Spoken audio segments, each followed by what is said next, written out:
இப்போ உங்களுக்கு வயசு வந்து ஒரு 18 20 கிட்ட இருக்கும். ஒரு 10-15 வருஷம் கஷ்டப்பட்டுட்டீங்கன்னா ஒரு 40 வருஷம் ஜாலியா இருக்கலாம். இல்ல இந்த 10-15 வருஷம் இது இக்கட்டான காலம். இந்த இக்கட்டான காலத்துல நீங்க ஜாலியா இருந்துட்டீங்க அப்படின்னா அந்த 40 வருஷம் நீ கஷ்டப்படணும். அந்த 40 வருஷம் கஷ்டப்படும் போது உனக்கு ஏஜ் ஆயிரும், உன்னால உழைக்க முடியாது, எனர்ஜி கிடைக்காது. அப்போ நீ வந்து கேள்விக்குறியா இருக்க. பிறப்பு ஒரு சம்பவமாக இருக்கலாம், ஆனால் உன்னுடைய இறப்பு ஒரு சரித்திரமாக இருக்க வேண்டும்.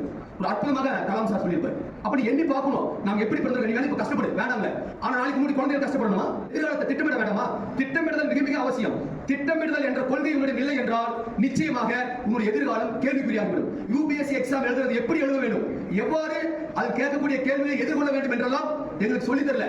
நாங்களே எப்படியோ உருண்டு பிறண்டு எங்கேயோ உழைச்சு வந்தாச்சு. இன்னைக்கு வந்துட்டோம். நெட்ல போட்டா, இன்டர்நெட்ல போட்டா, வெப்சைட் போட்டா எல்லாம் வந்துருச்சு. நீ என்ன வேலை வாய்ப்பு என்ன எல்லாமே வந்துருச்சு. எவ்வளவு பேருக்கு உங்களுடைய பயோடேட்டா ப்ரிப்பேர் பண்ண தெரியும்? எவ்வளவு பேர் உங்களுடைய பயோடேட்டா மெருகேற்றி வச்சிருக்கிற? எவ்வளவு பேர் உங்களுடைய பயோடேட்டா அப்டேட் பண்ணி வச்சிருக்கிற? சொல்லுங்க பார்க்கலாம். Question mark. என்ன வச்சிருக்கணும்? உங்களுடைய பயோடேட்டா நீ அப்டேட் பண்ணி வச்சிருக்கணும். அப்பதான் டக்குனு எங்கயாவது ஒரு வேலை எடுத்து டக்குனு அப்ளை பண்ணலாம். இப்போலாம் வேலைக்கு என்ன கேட்கறாங்க? Final year students also eligible to apply. இப்ப பிஜி படிக்கிற ஸ்டூடண்ட்ஸ் சிஎஸ்ஆர் நெட் வருது, யூஜிசி நெட் வருது. அவங்க என்ன சொல்லுவாங்க? Eligibility final year PG students also eligible to apply. எப்படி ஒரு வாழ்க்கை நீ எடுத்துட்டு போவேன்?